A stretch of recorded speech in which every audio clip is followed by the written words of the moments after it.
So you went and got yourself one of the new Insta360 Go 3S cameras. Or you're thinking about getting one using the affiliate links down below that help support this channel. Yes. And you're wondering internally if this super tiny, let me pop it out of here. If this super tiny 4K camera has the chops to pull off real estate videos.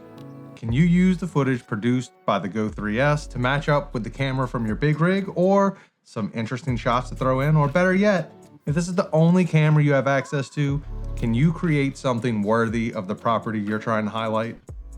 Throughout this video, I'll be showing you on-site footage and real-world examples of this camera in action for real estate videography in particular. What's the deal, everyone?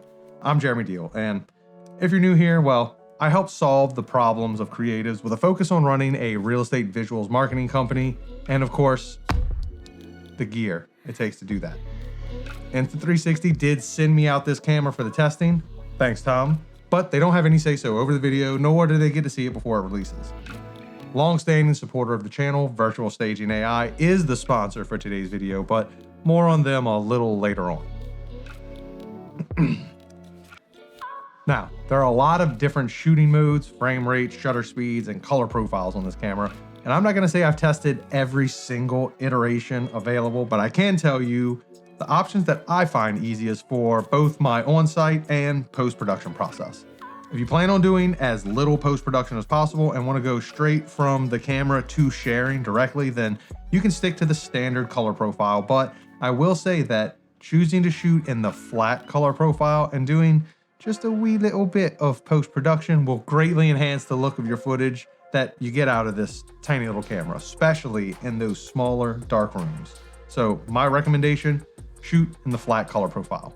Next, when it comes to the mode of the camera to select, again, this goes back to how much post-production work you want to do. You want to do as little as physically possible, go ahead and stay in the standard video mode. If you're going to do post-production like I recommend, well, I'd switch over to the free frame video mode. They both have the same shooting settings. The only difference here is the free frame gives you that 4:3 ratio using the entire sensor and making it easier to get both vertical and horizontal footage out of the same clips because it's giving you more headroom in your view, and I guess foot room too. Either way, later in post-production, you can select out either the 9:16 crop or the 16:9 crop you want from that larger 4:3 ratio raw frame. I want to tell you about today's video sponsor, virtualstaging.ai. It does not matter if you're a professional photographer in the real estate space, a brokerage running a team, or a single agent wanting to increase the look and feel of their brand online, then virtualstaging.ai is a no-brainer for you. It's not only the cheapest virtual staging you can find, it's the best AI-driven product out there and has multiple styles of furniture and room types to choose from. They're even working on a declutter option, so now you can remove the furniture that's there and replace it with styles that match your feel and vibe.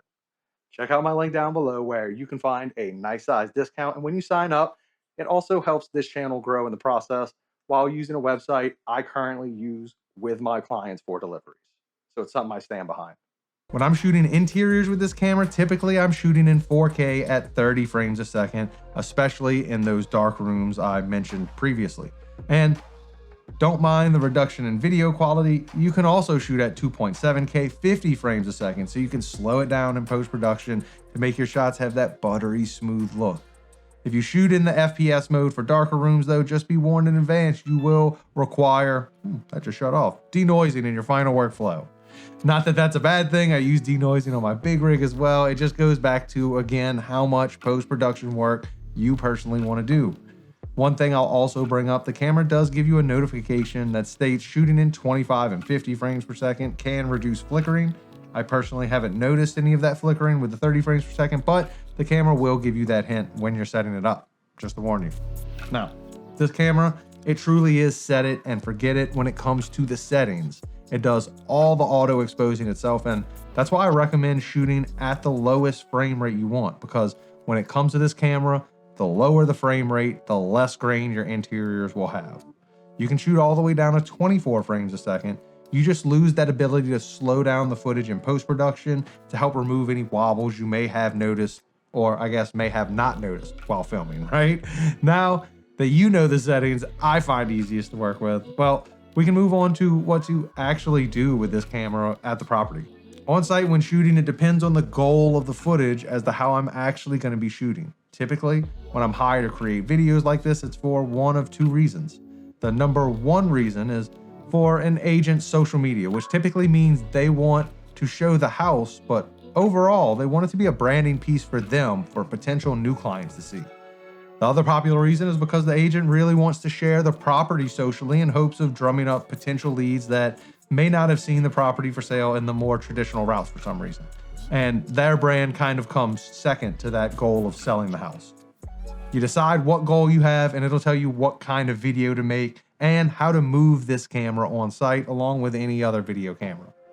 If the goal is the latter of those two, and highlighting the property is that main goal, then I recommend doing a lot of slower, smooth shots that you can stitch together later to a song of your choice. If, on the other hand, your goal is more of a marketing piece for the agents themselves, then it should be faster and more eye-catching shots to go after. Give some spins, twirls, slow backups, and don't get me wrong, I'm not saying that either one or the other. No matter your goal, you'll have to do at least a few of each of these style shots. I'm just simply suggesting that each style of video require a higher number of each of those shots I just mentioned. Hope that wasn't too confusing. I typically like to use a gimbal or stabilizer when shooting videos because, it gives that final image a much cleaner viewing experience. I won't go over in detail, but I'll link above the video I did for creating the Ace Flow, where I put the Insta360 Ace Pro, which is recording over there, on the Insta360 Flow stabilizer. You can do this exact same thing with the Go 3S. If you're interested in that process, go check out that video. And I also have a video I'll link that goes over all of my top 5 Go 3S accessories that are sitting right here that I use for the majority of these real estate shoots when using this camera or the Ace Pro for that matter. Keep rocking and rolling, enjoy what you're doing, make smart business decisions, and no matter what you're filming with, thanks for watching. I'll catch you next time.